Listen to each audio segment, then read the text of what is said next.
Lao Tzu says, quote, "The highest virtue is like water. The virtue of water benefits all things and doesn't seek superiority. It settles in places that others detest. That's why it's the closest to the Tao. The virtue of its dwelling is the earth. The virtue of its heart is profundity. The virtue of its dealing is kindness. The virtue of its words is honesty. The virtue of its station is order. The virtue of its trade is competence. The virtue of its action is timing. It doesn't seek superiority, and is thus unrivaled." End quote. Water is the direct opposite of heaven and earth, or the humanized image, the sage.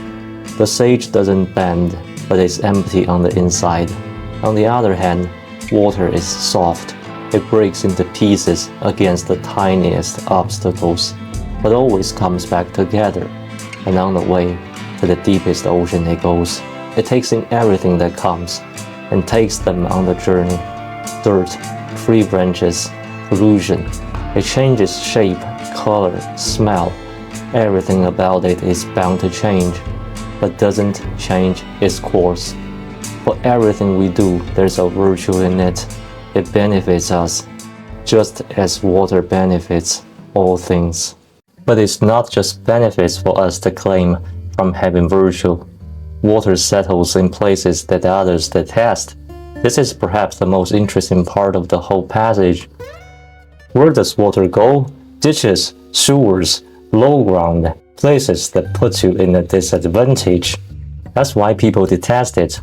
The thing that is the closest to the Tao benefits all at its own expense. Nietzsche wrote something similar to that effect.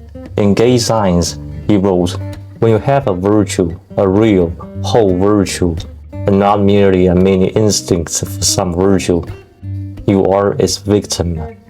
But your neighbor praises your virtue precisely on that account. One praises the industrious even though they harm their eyesight, or the spontaneity and freshness of their spirit.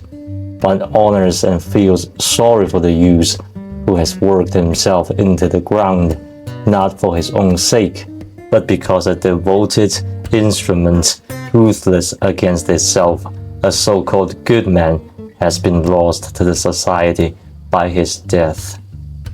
Nietzsche doesn't have much praise to say about virtue, but even to him, it seems there is an instinct for virtue, and it is natural and at least harmless. But to practice it to the point where it becomes real and whole comes with a cost. You become its victim. Having a virtue is a disadvantage that brings benefits. This is yet another paradox. But is it part of our nature and a path to a fulfilled life, or is it just a deceiving scheme? I don't think it's possible to answer it in logically sound terms. Like Lao Tzu said in chapter 1, the Tao that can be told is not eternal.